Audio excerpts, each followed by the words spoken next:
noches con todos. Estamos aquí en una edición más del canal de YouTube Paradigmas Nuevos. En esta oportunidad tengo el placer de entrevistar a la señora Beatriz Mejía Mori, que es una reconocida jurista y analista política, presidenta de la institución Educabien. Hoy día vamos a tratar de un tema que genera mucha controversia y mucha polémica, levanta mucha polémica. Más que todo, el tema central va a ser la ideología de género. Ante todo, muy buenas noches. ¿Cómo está usted, señora Beatriz? Bien, gracias. Un saludo para todos. Muy bien, ¿cómo está? ¿Le ha tratado bien el tráfico? Bueno, no tan bien, pero ya estoy acá. Sí, estamos ahorita sujetos al martirio del tráfico por fiestas navideñas, ¿no? Es un caos para todos, un caos más en nuestras vidas. Bueno, para proceder con la entrevista, la primera pregunta que le quería hacer para usted, según su concepción, usted me comenta que es ante todo cristiana, ¿cierto? Sí. Bueno, entonces podemos enfocarnos bajo su enfoque cristiano y bajo su profesión de abogada del tema que vamos a tratar. Y yo quizás también de mi humilde opinión bajo mi tema profesional, yo soy psicólogo de profesión, pero lo bueno es que nuestras carreras son humanistas, tratan de ayudar y todo gira en torno al ser humano. Eso es lo bueno. Vamos a tratar de ver cómo explicamos este tema. Muy bien, la primera pregunta para usted, ¿qué es la ideología de género?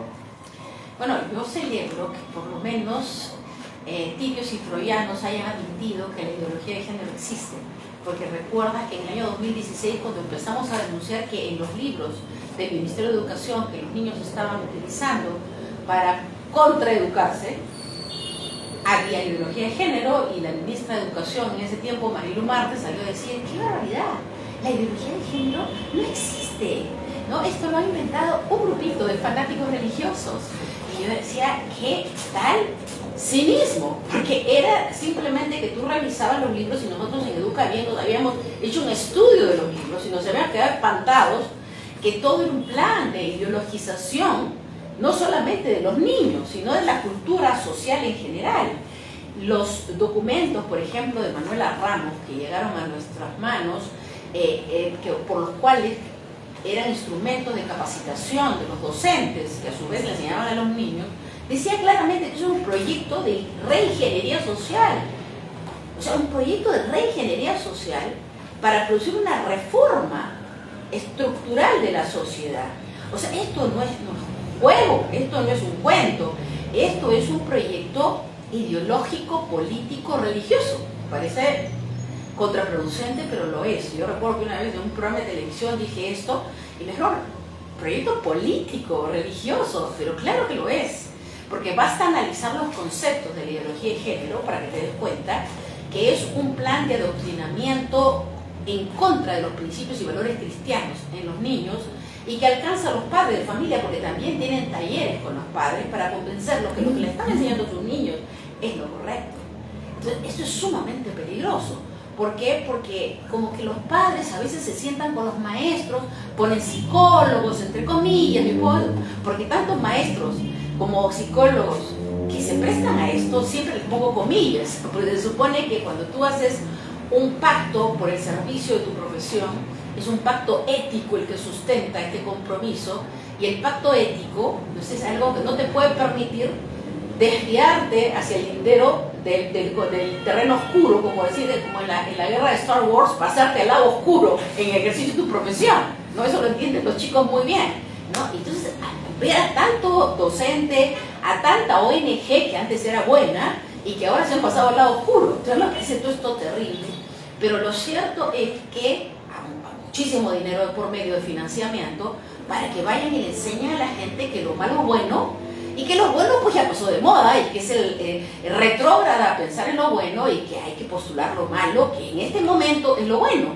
Y para eso se ha empezado a utilizar un contralenguaje, ¿no? Que ha hecho una alteración total del lenguaje. Esto del lenguaje inclusivo, que a mí se me paran los pelitos cuando escucho todas, están atropellando el castellano. Eso es una barbaridad. Lo hacen en todos los idiomas, ¿no? Pero, bueno, en muchos escenarios han hecho bromas hasta en los parlamentos en Europa de cómo es que se está utilizando este lenguaje. Esto no es lenguaje, esto es una herramienta de destrucción del lenguaje, porque tiene una finalidad, que es dañar el razonamiento lógico del ser humano.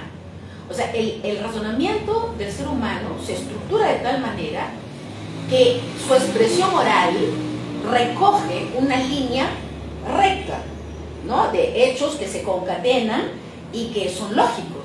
Pero cuando tú empiezas a usar el lenguaje al revés de la realidad, tu propio razonamiento va a ser trastornado. Y eso es lo que quieren provocar, un trastorno mental de la población que permita que la población sea dominada. Esto es parte de un proyecto de dominación, por eso que es un proyecto político religioso. ¿Por qué religioso?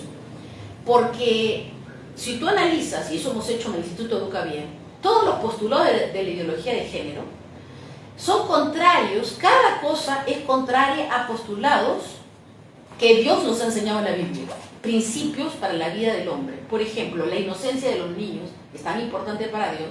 ¿Qué es lo que dice la ideología de género? Que no, que los niños deben ejercer su sexualidad a la edad más temprana, porque mientras ejerzan su sexualidad a la edad más temprana van a ser más felices. O sea, tienen libre albedrío a hacer lo que quieran en cuanto a su sexualidad. Eso es pervertir niños, o sea, así de sencillo. Eso es pervertir niños, eso no es un postulado razonable.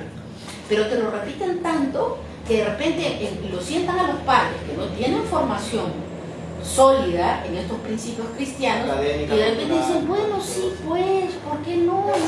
Te lo repiten tanto que al final se lo creen. Entonces, esto es muy peligroso, gracias a Dios que hay todo un movimiento en contra en todo el mundo, ¿eh? Porque se han levantado movimientos muy fuertes en Europa, en Estados Unidos. En Estados Unidos, que la ideología de género la han introducido en las escuelas hace 20 años, dicho sea de paso en Perú, desde el año 2009 hay estudios, ¿no? Como de la Magíster Huarcaya, que reportan la incorporación de conceptos de ideología de género del 2009 al 2015 en educación secundaria. O sea, ya les estaban enseñando a los niños barbaridades y los padres no sabían, y el resto de la población no lo sabíamos porque nadie reporta esto. Ha sido una cosa muy silenciosa hasta que ya ha sido gruesamente escandalosa, como lo que pasó en el año 2016, en que ya aprueban el nuevo currículo nacional. Y un día estuve yo hasta las 3 de la mañana estudiándome el currículo nacional, porque cuando empecé a ver los objetivos y vi que era una manipulación terrible del pensamiento, de la cultura, de lo que debe ser la sana educación, dije, ¿qué es esto? Y empecé a revisar cosa por cosa, punto por punto, y como te digo, y me dediqué una semana entera a bajarme todos los documentos, porque todos los documentos estaban colgados en la web del Ministerio de Educación. Cuando yo salí a hacer la denuncia, porque me acuerdo que Nicolás Lucar me invitó para hablar sobre, no sé, creo que todavía estaba en Canal 9, me invitó a hablar, no sé, sobre qué tema político, pero yo justo salí hablando de este tema. Dijo, no puede ser, que por acá, y de ahí empezó la bola de los debates sobre este tema. Pero era verdad, esto era verdad. Yo me había quedado asustada. Lo que hicieron, cuando yo denuncié esto, fue que desaparecieron todos los informes de la web, lo bajaron, ¿no? Y yo le dije, lo siento mucho, pero ya lo grabé todo, lo he impreso además en papel y se lo he dado a un montón de gente porque si intentan meterse a mi casa o meterse a mi oficina para robarse mi CPU, ¿no? De mi computadora, ya lo tiene un montón de gente, porque eso es lo que había hecho. Se lo había pasado a un montón de gente y cada cual más, digamos, sorprendido e indignado de los contenidos que tenía la educación peruana. Cosa que no ha cambiado hasta la fecha. Y yo digo, en medio de todo lo malo, de que nos encerraron con prisión domiciliaria, ¿no? Bajo el título de cuarentena, desde 2020, 2021, los niños no fueron a la escuela. Pero en buena hora, porque al final los niños se han librado de que les impongan estas cosas. Ahora las cosas están cambiando, la gente está más informada. Por ejemplo, ya tú de frente me preguntas por la ideología de género. Antes me preguntaban, pero a ver, dígame, doctora Mejía, ¿la ideología de género existe o no existe? ¿Te das cuenta? Entonces, porque dicen que no existe. Hasta se empiezan a cuestionar su existencia. Porque mira la perversidad del pensamiento de esta gente, de que ellos te dicen, pero si tú no existes. ¿No te has dado cuenta que tú no existes? Tú sales pensando de aquí. Yo te repito, toda la hora, ¿no? Que tú no existes y tú sales a la hora que nos despedimos y te quedas pensando, de repente no existo. O sea, es la manipulación mental que hacen con afirmar cosas falsas como si fueran verdad. Es el nivel de la perversión más depurada de lo malo. O sea, con toda su definición que usted me está tratando de llevar por la ideología de género, que dice que estamos viendo una sociedad de decadencia, por así decirlo. Si lo permitimos. Por eso nuestra lucha. Nuestra lucha jamás ha claudicado. Estamos constantemente en contra de esto. Hemos estado detrás de cuestionar cada ministro que venía a decir, bueno, pero es que esto se tiene que aplicar de todas maneras. ¿Por qué se tiene que aplicar? Porque se lo están imponiendo desde la ONU, desde la OEA, desde el Banco Mundial, del Fondo Monetario Internacional, de la OCDE, que es la Organización para la Cooperación y Desarrollo Económico, con sede en París, y por eso le llaman Club de París, que bajo el cuento de que Perú, para que entre al Club de París, tiene que hacer todo lo que ellos dicen, entonces se están ejecutando. Y usted, cuando se le viene a la mente, ¿no?, esta idea de la ideología de género, ¿usted cree que es una forma despectiva de referirse a las diversidades sexuales o es todo lo contrario? No, es que la ideología de género no tiene nada que ver en específico sobre la diversidad sexual, o sea, sobre la opción sexual que tenga cada persona o cómo practique sus relaciones sexuales. En realidad no tiene que ver con eso, tiene que ver con una quiebra de la propia identidad sexual de los niños, que es otra cosa. O sea, yo respeto a la gente que quiera tener su vida como mejor le parezca, respeto a todas las personas. O sea, si hay algo que a mí me indigna mucho, es que se discrimine a las personas por cualquier concepto. Por ejemplo, nosotros hemos sido discriminados, fanáticos, ortodoxas, chiitas, de todo nos han dicho, ¿no? Y nada que ver, o sea, nosotros no tenemos ningún problema con que las personas tengan diferentes formas de ver las cosas, ¿no? Y por ejemplo, hemos visto en estos últimos 2 años, ¿no?, una discriminación racial terrible contra la gente del gobierno, que a mí me ha lesionado el alma. O sea, no podemos permitir esto. Y lo mismo en otras esferas. Cada persona tiene que tener el derecho a su propia libertad, ¿no es cierto?, porque de hecho la reconoce la Constitución y todos tenemos el deber, ¿no?, y de respetar esa libertad. Entonces, la ideología de género no se dirige a, como dicen, ¿no?, a que se respeten los derechos de las personas con diversidad sexual. Eso es falso. A donde se dirige es a alterar la definición sexual de los niños. Fíjate que entre los 3 y los 5 años los niñitos te preguntan. Yo no sé si tú tienes hijos, yo tengo 2, pero los niñitos te preguntan. Y el otro día escuchaba a una niñita del piso siguiente que le preguntaba a su mamá, mamá, ¿yo soy niña? 4 años, ¿yo soy niña? Sí, hijita, eres niña. Yo soy niña, ¿no, mamá? O sea, segunda pregunta, ¿yo soy niña, no, mamá? Sí, hijita, tú eres niña, además es una niña muy linda, muy preciosa. Ah, ya. ¿Pero qué le habrá llevado a hacerse esa pregunta, no? Y varias veces porque en el nido ya les están hablando de estas cosas. Y te dice, ¿qué le dicen a los niños? Tú puedes elegir ser hombre o mujer. Tú no es que porque tienes pene o tienes vagina ya eres niño o niña. No, tú puedes elegir. ¿Cómo le vas a decir eso a un niño? Eso es hacer que el niño, o sea, le dicen que si se altere. Si tú ya, ¿no?, si desde niño puedes elegir ser transexual, por así decirlo, ser transgénero. Lo que están haciendo es inducir a los niños para que se desubiquen de su identidad sexual y piensen que puede ser cualquier otra cosa. Conste que el ser humano siempre quiere ser lo que no es. Por ejemplo, las mujeres lacias, yo soy muy lacia, ¿no?, tengo el pelo así, como yo digo, ¿no? Y entonces cuando veo que las mujeres se le hacen el pelo, digo, pero qué tontas, tan bonito que es el pelo ondulado, crespo. A mí me encanta, ¿no? Alguna vez me he hecho el pelo crespo, cuando estaba jovencita, pero ¿por qué? Porque me gusta el pelo. Entonces, estamos acostumbrados nosotros a querer aquello que no tenemos. Pero cuando tú eres niño y ves que tu hermanito sale a jugar a la calle porque es niño, ¡ay, yo también quiero ser niño! Entonces, no faltaba más, ¿no? Como me decía mi mamá, yo cuando estaba chica, ¿no es cierto?, todos mis hermanos varones salían a la calle.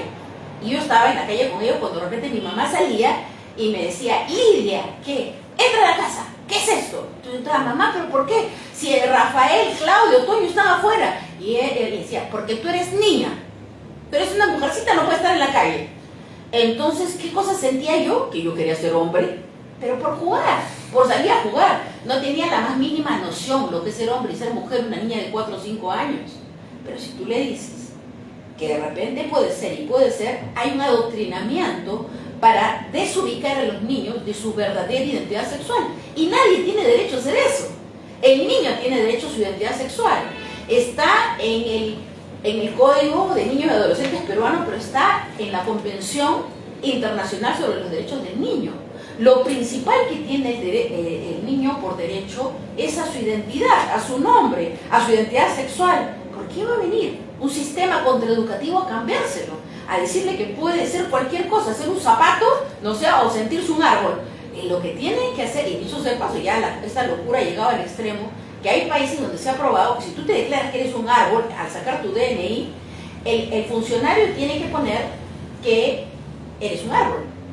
O sea, el género otro, ¿no? ¿Qué cosa es un árbol? Ahora ya la famosa transespecie, ¿no se escucha hablar de la transespecie? Sí, claro. Entonces todo esto pues, ya es la irracionalidad. Puede crearse un animal. Se ha visto un video de un hombre vestido de un perro, un video que se ha hecho viral de un hombre que se vestía y actuaba como perro y se autodenominaba que es un transespecie, o sea, se quería perro, porque actuaba, se disfrazaba como perro cuando su esposa llegaba a su casa y pedía que lo trataran como perro, actuaba como perro. O sea, se denominaba transespecie, por así decirlo. Así, un hombre de 54 años que dice que se sentía una niña de 5 años y que se hizo adoptar por una pareja, ahora vamos, que la pareja que lo adoptó, y jugaba con la hija de los señores que tenían más o menos esa edad. Pero hay los géneros no binarios. También. No hay bisexual, gay, lesbiana, no transexual, hay género no binario. Claro, yo lo que pienso es que lo que están haciendo es promover eso. ¿Y cuál es el objetivo ulterior? Pero ¿para qué están haciendo esto? Tiene doble objetivo en realidad. Uno es quebrar la moral social cristiana de los pueblos del mundo, y la otra es reducir la población mundial. Porque dice que hay mucha gente, consumen mucho oxígeno, producen mucho gas carbónico. ¿No es gas metano? ¿Carbónico o metano? CO2, ¿no? Entonces, y por tanto, deben reducir la población mundial, o sea, que nazcan menos personas. Entonces, toda esta filosofía, que es absolutamente irracional, no tiene ningún sustento científico, está sustentando las políticas públicas que están imponiendo desde los organismos internacionales en Perú y en todos los países del mundo que se dejan. Porque hay países donde definitivamente esto no pasa, ¿no? En los países árabes, a ver, anda, diles que les enseñen ideología de género en la escuela a sus hijos, ¿no? Te cortan la cabeza. Te condenan a muerte inmediatamente. Así es. Pero generalmente la definición básica de ideología de género es cuando es un término que se usa de manera despectiva para cancelar o desestimar y cuestionar la diversidad y géneros sexuales. Es básicamente eso, o sea, cuando uno habla y se refiere a ideología de género, no emplea ese término para cuestionar y desestimar las ideologías de géneros y sexuales que han ido surgiendo en las sociedades del aspecto cultural, político y social. No, o sea, cuando uno habla de ideología de género, siempre tiene que ir al lado despectivo, o sea, es una forma negativa de cuestionarlo, o sea, todo lo que usted está diciendo. Eso es básicamente la definición de ideología de género. Pero porque la gente no entiende lo que realmente es, o sea, nadie se ha puesto a estudiar, mejor dicho, la gente que critica es porque no se ha puesto a estudiar. Los padres, que le dijimos revisen los contenidos de los libros, después de haber revisado, maestros y padres se han quedado espantados, y esto no se le puede enseñar a nuestros hijos. No, yo recuerdo que en Huancayo hubieron unos padres que salieron a quemar los libros y a decir que esto no podía ser, que no podían estar haciéndole daño a sus hijos. Entonces, esto, claro, no podemos llegar al punto de quemar libros, ¿no? Pero los padres estaban tan desesperados. Si, por ejemplo, en Argentina... La sociedad huancaína es un poco, creo que más conservadora, porque aún mantienen esas ideas, ¿no? En Lima, como es una ciudad un poco más liberal, por así decirlo, está abierto a todo lo que todos los medios de comunicación vienen, porque todo lo que los medios de comunicación traen viene primero a la capital, ¿no? Viene a Lima, y de ahí ya recién se extiende a los otros departamentos del Perú, y quizás es por eso de que ahí, obviamente, en los pueblos más recónditos, en las ciudades un poquito más alejadas de la capital, obviamente va a ser un poquito difícil llegar a esa información y un poco difícil cambiar ese chip a los padres sobre la ideología de género. Lo que pasa es que la gente en Lima ve mucha televisión, y los medios han sido insertados en la campaña de instalación de los conceptos de la ideología de género en la población como si fueran normales, o sea, normalizar los conceptos de la ideología de género sin decir que están hablando de ideología de género. Entonces han hecho lobbies con los conductores de televisión, con los periodistas de los medios escritos, radiales, y de repente todos están hablando así, ¿no? Y la gente lo va incorporando como algo normal. Pero en el interior del país no es así. La gente en el interior del país ve sus medios locales. Y yo he estado en diferentes lugares del Perú y me doy cuenta que por ahí, que ven un ratito el noticiero de Lima para ver qué pasó en Lima, pero después todo el día están viendo sus noticieros locales, sus programas locales, tienen sus propias televisoras, sus propias radios, no escuchan a Lima. Y en cambio Lima se cree que es el Perú, ¿no? Y que todo lo que se produce acá es la verdad. Y lo cierto es que los 10 millones de peruanos que viven en el Perú son totalmente manipulados por los medios que han sido monopolizados con el fin de enseñar el discurso oficial, que en realidad ni siquiera es el discurso oficial del Estado peruano, sino el discurso oficial de los organismos internacionales que están siendo usados para imponer estas políticas públicas como si fueran buenas, cuando tienen un fin destructivo de nuestras naciones, y que lamentablemente los gobiernos, y en esto han entrado varios gobiernos en los últimos años, hasta el gobierno de Kuczynski, el gobierno de Vizcarra, el gobierno de Sagasti, y ya continúa el gobierno de Castillo. Sobre todo de Vizcarra con la ministra Flor Pablo, ¿no? Cuando se trató de cambiar eso en los libros, ¿no? La gente estaba protestando contra eso, ¿no? Contra los libros. No, y que salió a decir que simplemente ya lo tajaron con un plumón. Ella fue, creo que, la primera ministra. Claro, la ministra plumón. O sea que con el plumón ya borró todo, y porque borró un link, ya dice que se resolvió el problema. Todos los libros están totalmente impregnados de la ideología de género. No solamente porque te derivan a un link para enseñarle a las niñas de 11 y 12 años a abortar con la píldora al día siguiente, o buscar, dice, ayuda de gente entendida para que aborten, sino que en otros, en todo el contenido, por ejemplo, les dicen, chicos, ustedes son ciudadanos del mundo. ¿Por qué crees que les están metiendo eso en la cabeza? Porque ya no les enseñan historia, geografía, ni del Perú ni del mundo. Y lo que quieren es que los niños cada vez sepan menos. Tú ahora conversas con un chico que salió en los últimos años de quinto de secundaria, no saben absolutamente nada. O sea, tú les preguntas de cosas que uno aprendió en primaria, cuando fue a la escuela, ellos no lo saben. No lo saben porque ese es el diseño. Y por eso es que para nosotros está la indignación de que no solamente es que están pervirtiendo a los niños con la ideología de género, sino que los están idiotizando. Suena feo, pero los están idiotizando, tratando de enseñarles lo menos posible para que no aprendan a conocer su país, las riquezas naturales. Si tú no conoces tu país y lo rico que es tu país, entonces no vas a saber qué defender. No te desarrollan, así es, no te desarrollan el sentido de patria. Por lo contrario, según el contenido de todos los libros, primaria y secundaria, tú eres un ciudadano del mundo. Y por lo tanto es lo mismo que estés en Perú, o que estés en Londres, o que estés en Washington. ¿Por qué? Porque tú eres ciudadano del mundo. Entonces, ¿qué vas a defender?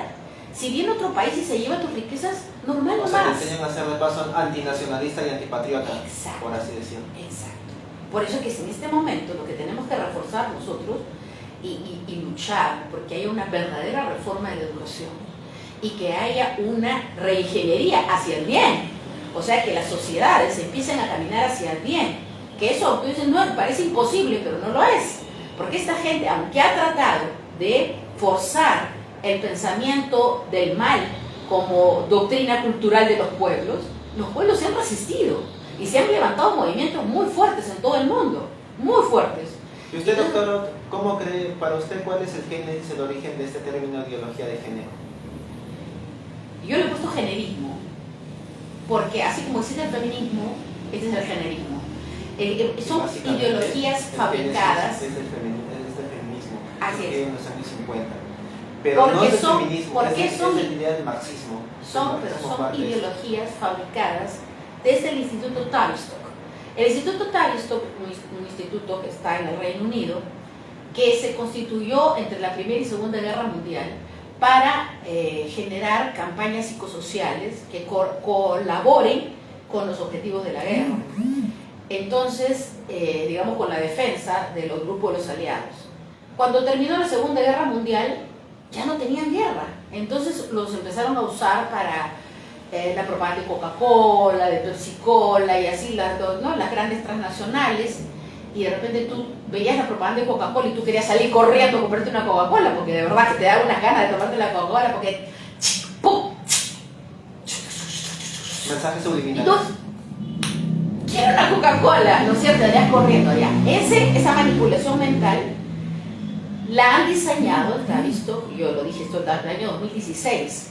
Esto de la ideología de género lo han diseñado para transculturizar a los pueblos de la cultura social cristiana a la anticristiana. Porque te digo, yo una vez estuve explicándole a 350 padres en una parroquia de San Borja sobre la ideología de género. Entonces le dije, en lugar de estar hablando tanto, le dije, voy a presentarles un cuadro que he elaborado en el Instituto Educa Bien. Puse a este lado todo lo que la Biblia dice respecto a la vida sexual, familiar, ¿no?, del hombre, y lo que debe ser, y lo que dice la ideología de género, punto por punto, punto por punto. Cuando terminé, le dije, ya se dieron cuenta que la ideología de género es exactamente lo contrario a cada postulado bíblico. Ya, ¿qué cosa es esto? ¿Y sabes lo que me dijo un padre? Se quedó mirando así el cuadrito. Doctora, me dijo, eso es anticristianismo, es satanismo, me dijo así. Exactamente, le dije. Muy bien que se dio cuenta, le dije, ese es el objetivo de este cuadro, que este es un diseño político-religioso y quieren establecer un sistema de dominación mundial. O sea, es un atentado hacia el cristianismo también, de alguna manera. Y al derecho a la cultura propia de los pueblos. Artículo 1 del Pacto Internacional de Derechos Civiles y Políticos, que dice claramente que todos los pueblos tienen el derecho fundamental a la autodeterminación de su organización política, económica, social y cultural. La cultura de los pueblos está sustentada como derecho inalienable, o sea que nadie lo puede tocar en todos los tratados internacionales de derechos humanos. Tan es así que, por ejemplo, el respeto a las culturas autóctonas de los países que han pasado por procesos de colonización son defendidas por las constituciones, que tú tienes que preservar esa cultura y tienes que respetar esa cultura. Y sin embargo, estos han hecho un diseño para imponernos una contracultura y quebrarnos nuestra cultura social cristiana. ¿Por qué? ¿Por qué a mí me van a obligar, no es cierto, a decirle a un ser humano que es un árbol? Que eso es irracional. O sea, yo le tengo que respetar si la persona se siente un árbol. No le voy a contradecir. Pero otra cosa muy diferente es que me obliguen a mí a comportarme y lo trate como un árbol y coja una regadera y le eche agua. ¿No es cierto? Porque no, eso no me parece razonable. Entonces, esto que es justamente el derecho inalienable de los pueblos a su propia cultura es lo que está siendo pisoteado, y si no haces quebrado. lo que quieres, no sigues sus normas de discriminación, ¿no? Por así decirlo. Te dicen que estás discriminando. Y es al revés. Nosotros estamos siendo discriminados por el hecho de tener libertad de pensamiento y libertad de conciencia, que está garantizado por todos los tratados internacionales de derechos humanos y nuestra propia Constitución. O sea, por no seguir la corriente de la persona. A mí me han insultado en todas las palabras, idiomas y colores, me han dicho de todo, por supuesto, por si acaso no me ofende en lo absoluto, porque eso se lo dejo a las manos de Dios, ahí tendrán que darle cuenta a Dios lo que me insulta, pero ¿sabes qué cosa? He visto la discriminación más encarnizada contra nosotros por el hecho de defender la cultura propia del Perú. Quiere poner a la persona que está cocinando eso como el villano, como la persona mala, exacto, como la que está... O sea, claro. Porque como tú piensas así, entonces te condenan por tu pensamiento, te condenan por tus creencias, te condenan por tu percepción de conciencia de las cosas. Y eso no puede ser. Yo respeto a la gente que cree en la ideología de género, pero que no venga a imponérsela a los niños, que son chiquititos, menos a imponer políticas de Estado, políticas transculturales, desde el Ministerio de Cultura, desde todas partes están tratando de imponerlo, desde el Ministerio de Salud, en todas partes lo están tratando de imponer. Y doctora, ¿por qué usted cree que ahorita ya está causando mucho revuelo esto de querer, de que el sistema quiere imponer la ideología de género? ¿Por qué ahora y no antes?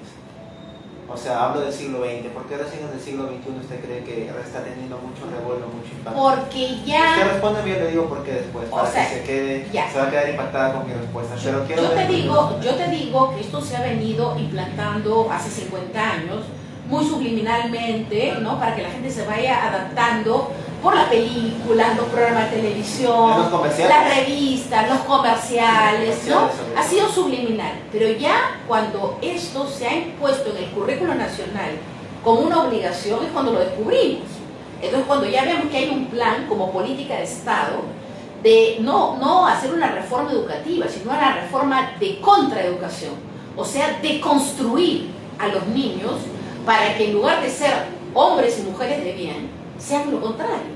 Entonces, quebrar la estructura y la personalidad del ser humano y con lo cual van a quebrar las sociedades para dominarlas. Esto es un proyecto de dominación internacional. Entonces, esto es lo que no podemos permitir, por eso que estamos defendiendo la integridad de nuestra nación, el derecho que cada uno crea en lo que le dice su propia conciencia.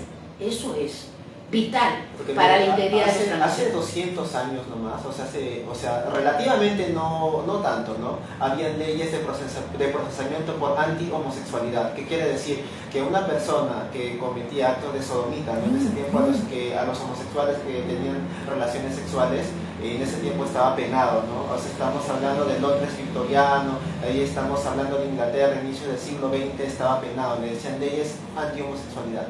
Y personas famosas han pasado sobre ellos. La primera es el autor y escritor y esteta Oscar Wilde, que por descubrirse que tiene una relación con un joven ya mayor de edad, o sea, una relación joven, ¿no? O sea, él estaba casado, tenía sus hijos, pero tenía una relación, y por eso ha sido condenado y ha sido condenado a prisión, por ser gay nada más, por no ejercerlo libremente. Ha sido condenado, y eso me parece que está mal. O sea, obviamente está mal, y por estar en la cárcel le ha dado meningitis, y por eso lamentablemente ha muerto muy joven, antes de los 50 años. Y en los años 50 esto ha pasado con el matemático, no sé si usted ha escuchado hablar del caso de Alan Turing. Alan Turing fue un importante matemático que ayudó en la Segunda Guerra Mundial, y también porque lo han condenado por ser homosexual. O sea, le han condenado. ¿Qué le han hecho a Alan Turing? Le han hecho algo verdaderamente aberrante. Al descubrir que era homosexual, le han dicho: ¿tú qué quieres? ¿Condenar? ¿Quieres ser enviado a prisión o quieres consumir estrógenos para cambiar tu género? O sea, lo querían volver mujer, y él eligió consumir estrógenos, y eso le provocó que le aumentaran los pechos, que le cambiara la voz y que sufriera de muchas cosas, y por tal humillación él se suicidó consumiendo una manzana con cianuro. Pero, ¿por qué hemos cambiado tanto? O sea, antes había eso, te condenaban por ser gay, por tener otra opción, otra orientación sexual, y ahora tú la puedes ejercer libremente. ¿Usted por qué, desde su punto de vista cristiano, por qué cree eso? Y eso hace 200 años, hace no mucho relativamente. ¿Por qué cree eso? Yo creo que el derecho sufre evoluciones para bien o para mal, ¿no es cierto? En muchos casos involucionamos, y en otros casos desarrollamos, evolucionamos. Entonces hay sociedades efectivamente donde se penalizaba esto, pero yo lo que veo es que no es que se enteraban que tú eras homosexual y te metían a la cárcel, sino cuando esto resultaba el escenario público. O sea, encontraban gente, por ejemplo, en un lugar que era público. En el caso de Turing, que tú me acabas de citar, lo encontraron en un lugar público. Y por esa razón fue que lo sancionaron. No en sí porque era homosexual, sino porque lo habían encontrado un acto sexual en un lugar público. Entonces, pero claro, de todas maneras, estas son normas que en este momento están en el Código Penal, no como contra los homosexuales, ¿no? Si encuentran a dos personas practicando un acto sexual, así sean hombre y mujer, igual nos van a penalizar por faltas contra las buenas costumbres, ¿no es cierto? O sea, son faltas contra las buenas costumbres. No es un delito, pero es una falta contra las buenas costumbres, y les pueden poner medidas de sanción correctivas, ¿no? A nivel de un juzgado de paz. Pero bueno, el punto aquí es que la evolución del pensamiento en el desarrollo del derecho ha ido al punto en que se respeten a las personas dentro de lo que es su libre albedrío. Y de hecho el homosexualismo ha existido siempre. Desde tiempos inmemoriales, desde los griegos, desde los romanos. Y por esa razón, ¿no es cierto?, el tema de respetar lo que la gente hace, pues no solamente es el tema del homosexualismo, hay un montón de cosas que la gente hace que el resto de la población no lo aprueba. ¿Cómo la sociedad ha cambiado tan radicalmente hasta ahorita? Claro, pero no crees que ha cambiado mucho, ¿no? Ha cambiado un poco en el tema legislativo, pero todavía hay una serie de cosas que... La moral se ha visto alterada, la moral. Sin duda, sin duda, sin duda. La moral, porque pero, eso de la ideología de género es un tema de moral más que todo, ¿no? Pero mira, de moral, buenas costumbres,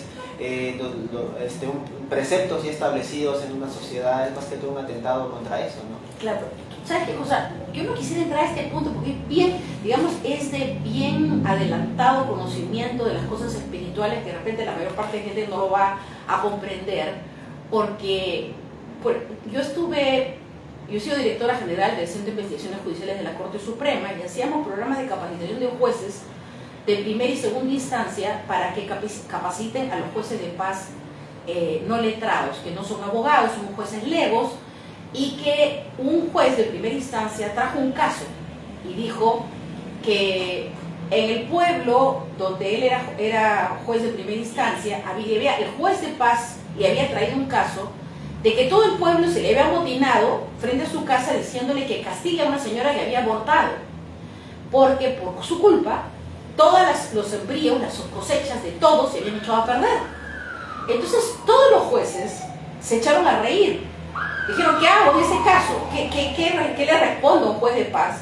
Que el pueblo pide una sanción para esa señora que ha abortado, ¿no? Y entonces, aparte de que sí hay una persecución penal, porque es un delito abortar, sí hay es simbólico porque te ponen una condena de 3 meses que vayas a firmar, o sea que vas a firmar 3 veces, ¿no? Y punto. Pero el tema aquí es que ese pueblo, por alguna razón que nosotros no entendemos, sabía que algunos actos que están reñidos contra la moral acarrean maldiciones. Entonces, por esa razón, el pueblo buscaba una corrección a esa señora, para ellos deslindarse de su responsabilidad, de que si consentían y no hacían nada, sus cosechas iban a continuar mal. Ellos sabían que si la castigaban a ella, habían ido al juez, porque ellos hubieran podido pegarle, hacerle cualquier cosa, como que en algunas sociedades lo hacen. No la tocaron, simplemente fueron y le pidieron al juez que la castigue, de alguna manera, que le ponga una sanción. Y el juez no sabía qué hacer. Entonces le llevó el caso al juez de primera instancia. El juez de primera instancia tampoco sabía qué hacer. Y entonces, yo los quedé mirando. Entonces yo justo tenía, como había viajado, esto era en Trujillo, había viajado con mi maleta, saco mi Biblia, la abro y les digo, miren, no se rían, porque les voy a explicar cómo todas estas cosas que son reñidas contra los principios de la vida que Dios ha establecido, acarrean maldiciones. Y la gente a veces dice, no, pero yo tengo derecho a mi propio cuerpo. No sabes la maldición que acarrea sobre su propia vida la mujer que aborta. Es terrible. Gracias a Dios que existe el arrepentimiento y el perdón, que Dios nos ha dado la gracia de arrepentirnos y Dios nos quita toda maldición por arrepentirnos. Pero la gente que no lo sabe está de maldición a maldición. A veces uno no sabe. Y esta gente, este pueblo, sabía que sus embrios se habían echado a perder por esto. Y la impresión que tengo yo es que no era la primera vez que pasaba. Y si tú ves, por ejemplo, los relatos bíblicos, tú ves que cuando había un pecado que contaminaba a todo el pueblo, cuando se corregía, otra vez el pueblo volvía a estar bien en la presencia de Dios. Esto que a mucha gente que no cree en Dios le puede parecer súper ortodoxa, chiita, fanático religioso, pero es verdad. Estos son verdades espirituales. Entonces te digo, por esta razón es que dentro de ese pensamiento, yo entiendo que en algunas culturas eran tan radicales en sancionar la manifestación pública del homosexualismo, porque la gente que ha estado encerrada en su casa y nadie se enteraba, no la molestaba, pero cuando han encontrado gente, por decirte, en este set de televisión, encontrar a 2 personas, entonces lo han denunciado y los han sancionado por estar en un lugar donde pues la gente transita. Atentado contra la moral le llamaban. Ah, sí, es un atentado contra la moral. Pero si hubiera sido hombre y mujer también, o sea, igualito lo sancionaron. No, pero además ponían hincapié en los homosexuales, claro. Más hacían hincapié en eso. Porque igual hay dentro de ese pensamiento se producía un daño a la sociedad y la sociedad tenía el deber de rectificar. ¿Te das cuenta? Pero la ideología de género no tiene nada que ver con esto. La ideología de género en la educación está yendo más bien a formar cuadros con opción sexual distinta a su propia identidad. Y eso es lo peligroso. Lo que usted menciona sobre eso también me hace recordar a Nietzsche en su famoso libro La ciencia jovial, que habla sobre el superhombre y que él mató a Dios, o sea, de que yo maté a Dios, la teoría del superhombre, que habla sobre todo sobre dejar estos preceptos morales, éticos y religiosos porque hemos estado sujetos a un yugo cristiano, porque teníamos que estar sujetos a una religión para tener un sentido de vida, pero cuando tú te liberabas de estas cadenas ya podrías resurgir de otra manera. Eso es lo que decía Nietzsche. Eso es lo que más veo que se está aplicando ahorita también en la sociedad. Y ¿saben lo que eso es lo que le quería decir? O sea, yo pienso que ahorita todos estos, como usted dice que esto es, digamos, orquestado por el sistema, por las élites, esta es una especie de adoctrinamiento, por así decirlo, para cambiar la libertad del pensamiento. Yo pienso de que están siguiendo, digamos, estos libros como los de Nietzsche, o sea, también están siguiendo esos libros como los de Nietzsche para tratar de aplicarlos, porque yo pienso, o sea, un libro filosófico, porque Nietzsche era un filósofo nihilista. Yo pienso que los libros de filosofía se pueden interpretar, es ambiguo de muchas maneras. Yo pienso que también estos grupos de poder, o sea, todo lo que usted me está diciendo, también usan de referencia estos libros, porque libros como los de Hannah Arendt, los de Nietzsche, y así como de otros filósofos, se pueden emplear de otra manera. Yo pienso que hay que tratar de verlo desde esta óptica también. Es que ellos tienen el objetivo justamente ese, de hacerte dudar de la existencia de Dios y hacerte dudar de tu propia fe. Y yo, por ejemplo, tengo un montón de cuentas de WhatsApp de gente que veo que se infiltra con ese objetivo y pone cosas que están destinadas a hacer que los cristianos duden de su propia fe, ¿no? Entonces es un plan, esto es un plan. Y estos famosos ideólogos, ¿no? Obviamente no creían en Dios, y cuando escribieron estas cosas, escribieron para este tiempo. No solamente para su tiempo, sino para este tiempo. Se resurge en ese tiempo. En ese tiempo no tenía impacto recién. Yo pienso que se está dejando llevar por eso. O sea, están tomando inspiración, como así decirlo, para tratar de opinar siguiendo muchas cosas. Y desde ahí viene. Por eso es que algunos dicen, los libros de filosofía nadie los lee. Los libros de derecho y psicología sí los leen, pero los de filosofía ya no los leen mucho. Pero no vemos indirectamente el impacto y el revuelo que están teniendo en la sociedad. Y más que todo con la ideología de género y otros temas de adoctrinamiento más que hay. Eso es así. ¿Qué me dices, estimado? ¿Sí? Ah, ya. Que ahora tenemos tiempo. ¿Cuánto tiempo va? ¿Cómo? ¿Cuánto tiempo va? Porque está interesante la entrevista con la señora. ¿Cuánto tiempo va? A ver, ¿me permite un momento, por favor? Sí. ¿Qué pasó? ¿Qué pasó? ¿Sigue? ¿Qué pasó? Ah, ya, pero sigue todavía. Yo creo ya un momento más. ¿Sí? Bueno. Es así como le decía, o sea, es así. O sea, usted se ha puesto a cuestionar eso, o sea, cómo están utilizando estos libros. Claro, sí. Y Nietzsche no era un mal tipo, o sea, yo pienso que cada filósofo tiene su punto de vista, el por qué ha escrito libros, incluso cuestionar la existencia de Dios. Es así. Ten en cuenta que esto es un proyecto político-religioso. Entonces, el negar la existencia de Dios es para ellos sustancial, para que la gente finalmente termine creyendo que debe ser su propio Dios, ¿no? Ese es el sustento de lo que ellos llaman el nuevo orden mundial, hacia donde apunta todo esto, y eso es lo que nosotros definitivamente no podemos aceptar, que nos impongan una contracultura. Illuminatis. Claro, que nos impongan una contracultura que nosotros no compartimos, ¿no? ¿Dónde quedó la libertad de pensamiento? Quieren imponer un solo pensamiento, ¿no? Una sola religión y una sola manera de ver la vida, y eso no existe. Cada ser humano es libre para pensar. ¿Se puede luchar contra ideología de género de alguna manera? Bueno, lo venimos haciendo y venimos teniendo victoria. ¿De qué manera están teniendo victoria? Por lo menos en el Perú, porque en el mundo no sé cómo está el panorama en ese aspecto, pero en el mundo, a nivel nacional, ¿cómo están más o menos viendo esa victoria? Los padres están enterados ya de todo esto, ¿no? Ha habido muchísimas organizaciones a nivel nacional que han trabajado en esto, y los padres ya están al tanto, están revisando los libros, están detrás de la educación de sus hijos. Esto es muy importante, y también hemos librado pues batallas contra el minero, ¿no? Y la pretensión de imponer esta contracultura destructiva de los niños peruanos. Desde ahí se ve reflejada su victoria, o sea, digamos, en el acto de conciencia que están haciendo los padres de familia. Sí, claro. O sea, le están expresando esos actos de conciencia que están haciendo, ¿no? Sí, claro. Además, hemos librado batallas legales también, ¿no? En defensa del derecho de los padres a incorporar su decisión y que sean consultados en la determinación de los contenidos de la educación de sus hijos. E incluso el Congreso hace unos meses ha aprobado una ley en este sentido, que no era necesaria, ¿no? Porque ya lo dice la Constitución, pero dado el debate creo que se ha convertido en necesaria. Así que yo celebro esto. Bueno, de todas maneras, yo espero que de todas maneras es algo que se debe, o sea, ¿usted cree que se debe erradicar de alguna manera? O sea, borrar del mapa todo esto de ideología de género. No solamente la ideología de género, sino todo el plan de dominación de los pueblos de toda la tierra, quebrando su identidad, su cultura, sometiéndolos a políticas de dominación que parecen buenas, pero que están destruyendo las naciones.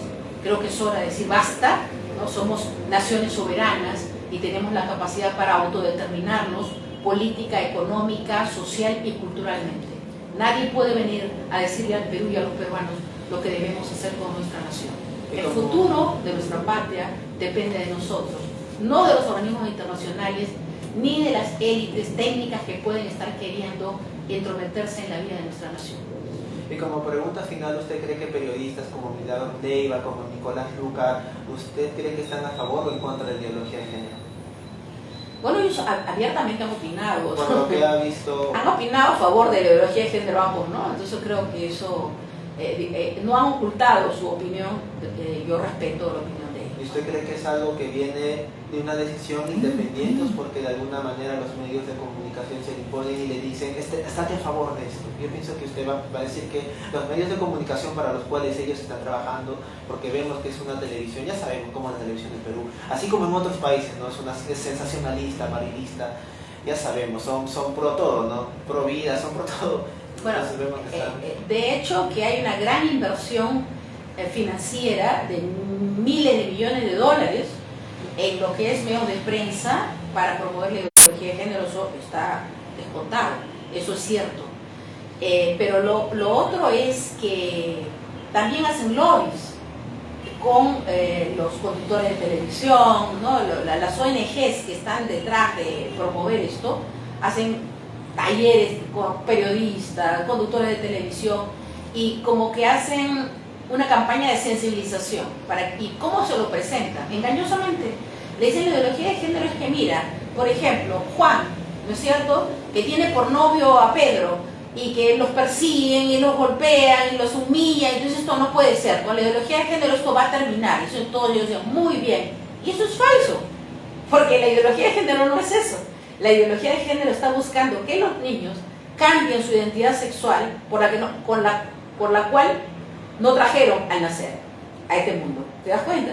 Entonces, eso es la diferencia. Están siendo engañados todos a través de los medios de comunicación, haciéndoles creer que la ideología de género es algo bueno para defender a los grupos de diversidad sexual. Falso, eso es falso.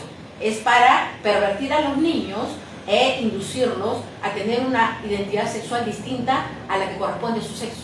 Así de sencillo. A mí lo que me impresiona de usted, lo que me impacta es que a pesar de ser cristiana, no se le ve muy conservadora, que digamos. Yo pensé que usted era una persona muy conservadora. ¿Usted se considera conservadora? Depende de lo que entienden por conservador, ¿no? Conservador a veces entienden como persona... Cuando mencionó de los homosexuales, que a usted le da igual, y yo sé que el cristianismo está en contra de eso, lo ve como un acto puro contra natura. Yo no comparto lo que ellos hacen, pero yo lo respeto. Claro, o sea, pero los cristianos ni lo respetan.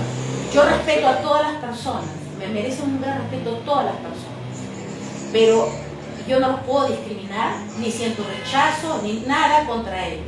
Al contrario, pienso que estas personas necesitan bastante ayuda del Estado, programas de ayuda, de mejoramiento de sus condiciones de vida, de acceso a una serie de derechos, para que puedan ser ayudados a tener unas vidas, una calidad de vida, ¿no es cierto?, en lo que es salud, en todos los aspectos, necesitan ayuda.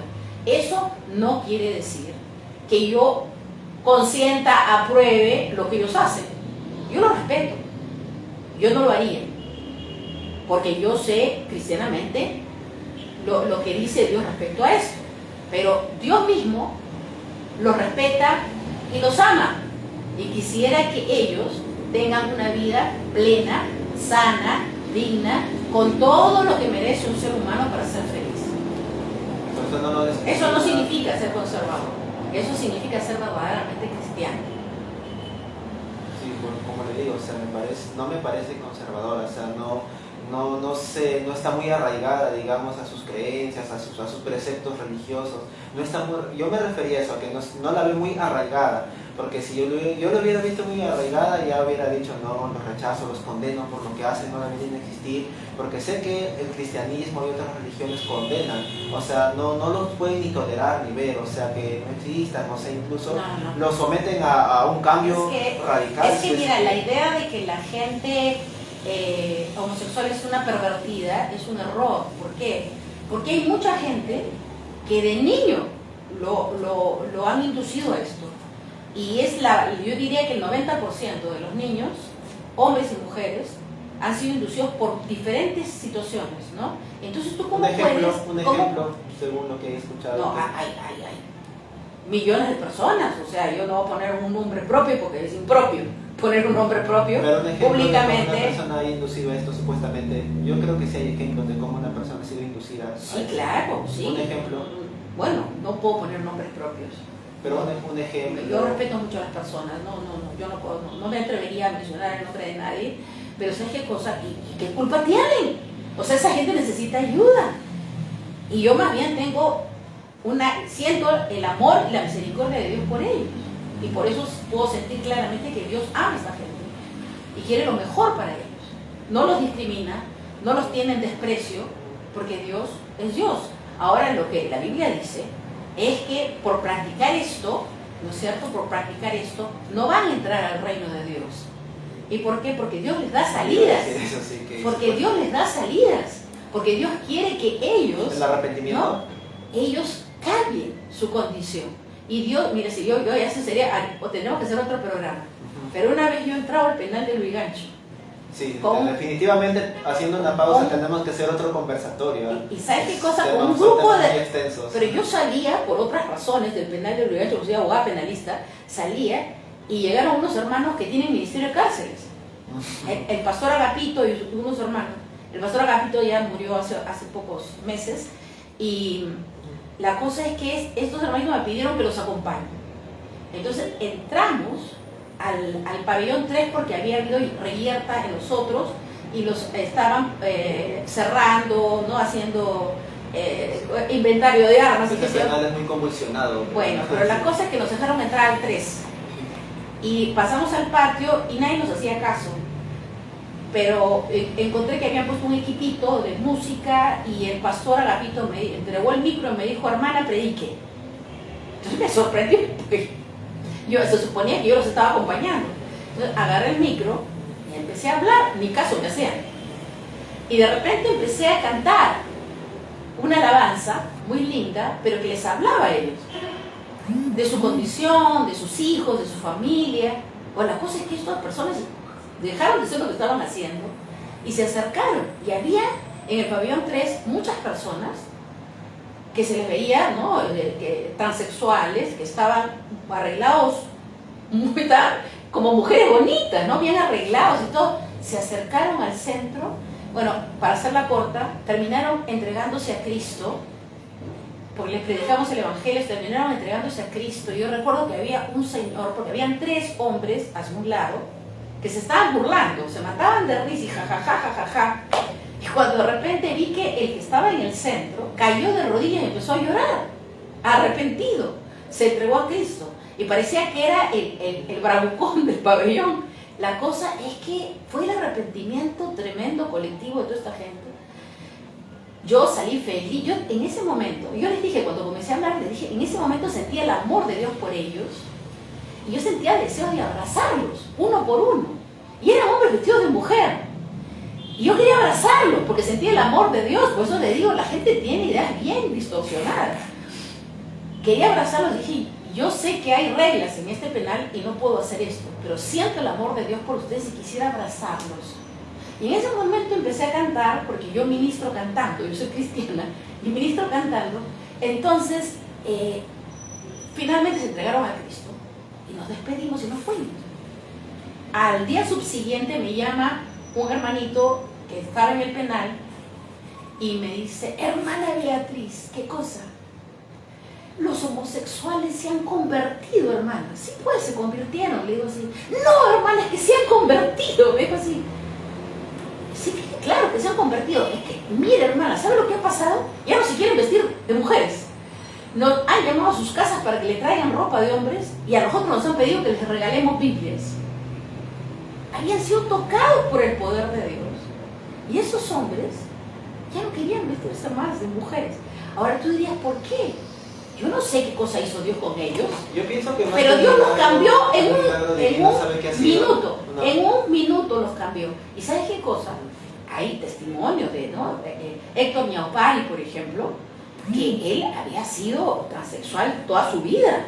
Y de repente vino de Francia, estaba casado en Francia con un hombre, y vino a Perú y se convirtió a Cristo. Alguien le predicó el evangelio y se convirtió a Cristo. Dice que regresó a su casa y que se miró al espejo y dijo, ¿qué es esto? ¿Qué he hecho conmigo? Porque tenía el pelo largo, tenía senos, tenía todo lo que se había puesto un poco con la cirugía. Y dice que agarró una tijera y se empezó a cortar el pelo y se dejó pues como hombre. Se quitó todo el maquillaje y empezó el proceso de reconversión. No quería. Eso es un tema espiritual. No es que le lavaron el cerebro, nadie le dijo, oye, tú, ¿por qué estás vestido de mujer? Nada, simplemente le presentaron a Cristo, se entregó a Cristo y su vida fue totalmente cambiada. Hasta ahora ella se casó con una mujer, ¿no es cierto? Y está haciendo un ministerio maravilloso. Hay casos de supuestamente personas gays o lesbianas convertidas, pero no, yo no creo que... Ahí sí difiere un poco con usted. No creo que haya sido un milagro de Dios, ha sido porque obviamente se ha dado cuenta de que ese estilo de vida, o sea, ¿no? Desde jóvenes, desde niños, ya establecen de que supuestamente son transexuales, son transgénero. Yo no, o sea, yo me quiero cambiar de sexo porque me siento del sexo femenino, pero a veces uno hoy se pone a cuestionar y pensar, ¿qué tipo de vida me ha traído ser así? O sea, he tomado el lado correcto o no, pero siempre... se busca la religión como una excusa o como una ventana, como una puerta para cambiar algo. O sea, una persona sabe ya si está bien o no, pero siempre la religión a veces quiere ser una salida, supuestamente. Muy buen comentario, porque me das el pie para decirte lo siguiente. Conocer a Cristo, tener un encuentro personal... Tener un encuentro personal y vivo con Cristo no es religión. Eso no es religión. Tal es así que por eso, sin que nadie les diga, oye, ya no te vistas de mujer y cosas, ellos solitos, él cuenta que nadie le dijo nada, simplemente que regresó a su casa y se miró en el espejo y dijo, ¿qué he hecho? ¿Por qué me he transformado en una mujer si yo no soy mujer? Yo soy un varón. Entonces empezó su pero eso fue el trato de Dios con él. Eso no es religión. La religión es muerta, pero la relación con Cristo, que es el Dios vivo, el Dios vivo Hijo, es vida y te transforma la vida. Es una cosa maravillosa. Y ahora que estamos justamente mañana festejando Navidad. ¿Es tangible o intangible Cristo? Cristo es totalmente tangible. O sea, ¿lo puedo tocar a Cristo? Próximamente lo vas a tocar porque ya viene. ¿Lo puedo tocar? Ya viene por segunda vez. Es tangible, has tocado a Cristo. No, sí, recuerda que Cristo, cuando asciende a los cielos, asciende con su cuerpo. Su cuerpo no fue hallado. Él se ha ido con su cuerpo y va a regresar con su cuerpo. Va a regresar con su cuerpo. Y yo lo creo firmemente. Y ahora, que tú puedas comunicarte con el Espíritu de Cristo en oración, eso es una gran verdad. Y para los que sabemos lo que es tener una comunión verdadera con Dios, es la maravilla de la vida. Lo más extraordinario que le puede pasar al ser humano es conocer a Cristo. Y por ejemplo, el día de mañana que celebramos la Navidad, aunque mucha gente discute que no es la fecha, que no nació, no importa. La cosa es que nos damos un tiempo para recordar que Cristo vino al mundo para morir por nosotros y salvarnos y redimirnos de toda maldición. Entonces esto que es tan vivo, cuando tú festejas la verdadera Navidad, tu vida es transformada por completo. Y es tan extraordinario. Mira, yo la Navidad no la festejo, digamos, como todo el mundo, sino que a las 12 de la noche lo que hacemos es estar en oración a la presencia de Dios. Y es tan maravillosa la presencia de Dios, es tan real, que no es que mi perrito se copió. Yo tenía un perrito chiquitito, estaba cachorrito, ¿ya? Y era terrible, pues como era cachorrito, no paraba de aquí para allá. Pero cuando empezamos la oración de la Navidad en la presencia de Dios, y realmente Dios se hace presente, porque es una cosa maravillosa, el perrito se pone como nosotros así. No es que se copia, sino que se pone así en la presencia de Dios. Un día hemos estado en el Hotel Los Delfines, también alabando a Dios, en el sótano que daba a la ventana de Yaco y Guaira. ¿Se acuerdan de los delfines que estaban en el Hotel Los Delfines? ¿Se acuerdan de los delfines? Bueno, esos dos delfines dejaron de hacer lo que estaban haciendo y por la ventana vinieron, y mientras estábamos alabando a Dios, ¿saben lo que hicieron Yaco y Guaira? Bailaban así, con su colita, al compás de la música, rindiéndole honores a Dios. Y yo me quedé sorprendida. Toda la creación reconoce al Dios verdadero, reconoce su presencia, y yo los invito a creer en ese Dios verdadero, que el día de mañana, que es la Navidad, ustedes realmente busquen a Dios. Dios está esperando que tú le busques. No importa que si hasta aquí no creíste nunca en Dios, que has denostado la fe, que has criticado. Yo te felicito si tú has criticado a los religiosos, porque la religión es muerta, pero la relación con Dios es la cosa más maravillosa que nos puede pasar. ¿Y sabes qué? La manera en que las naciones van a poder emprender una vuelta hacia el bien después de todo lo malo que se ha cernido sobre la tierra es a través de ese Cristo en el cual nosotros creemos, y que está dispuesto a alcanzarte la mano y abrazarte a ti. Tiene que ser tangible para creer. Es absolutamente tangible. La presencia de Dios es tan fuerte que tú la sientes. O sea, es omnipresente Dios, ¿no? Por supuesto. Y tú lo sientes. Tú sientes la presencia de Dios. Y esto no es religiosidad, ni tampoco es misticismo. Esto es la realidad verdadera de Dios en la vida de los hombres. Y que está atento a querer salvar la vida de todos los que estén dispuestos a buscarlo. Y yo los invito a eso. Interesante, entonces, hoy día hemos tenido una conversación bastante amena, hemos tocado muchos temas del cristianismo y la ideología de género con la jurista Beatriz. Yo le invito, realmente he disfrutado mucho de esta conversación con ustedes. La primera vez que siento que una entrevista ha sido muy llevadera, muy amena, porque como yo le comenté, he entrevistado a muchas personas y es la primera vez que yo siento que la entrevista ha sido muy llevadera. Yo sé que hemos aprendido algo mutuamente uno del otro de una manera recíproca quizás. Y yo le invito, espero que, yo pienso que ahorita como ya estamos cortos del tiempo, tenemos que parar aquí. Ha sido muy interesante y espero que de alguna manera invitarla otra vez a tener otro tipo de conversatorio y extendernos más el tema para poder absorber las dudas sobre este tema y muchos más temas que se pueden presentar. Podemos analizar también la coyuntura actual, política actual, en una próxima entrevista. Yo le invito, de verdad me ha encantado mucho. Muy bien, muchas gracias. Sí, yo también he hecho un gran esfuerzo de llegar hasta acá a pesar del tráfico, pero estoy contenta de haber podido. Nunca he hablado de esto en televisión, ni digital, ni de señal abierta, así que por alguna razón hemos hablado de esto. Esa ha sido la decisión de Dios, que usted está acá, que usted está acá. Por algo ha sido. Por algo ha sido. Bueno, muy bien, muchas gracias por la invitación. Un gusto.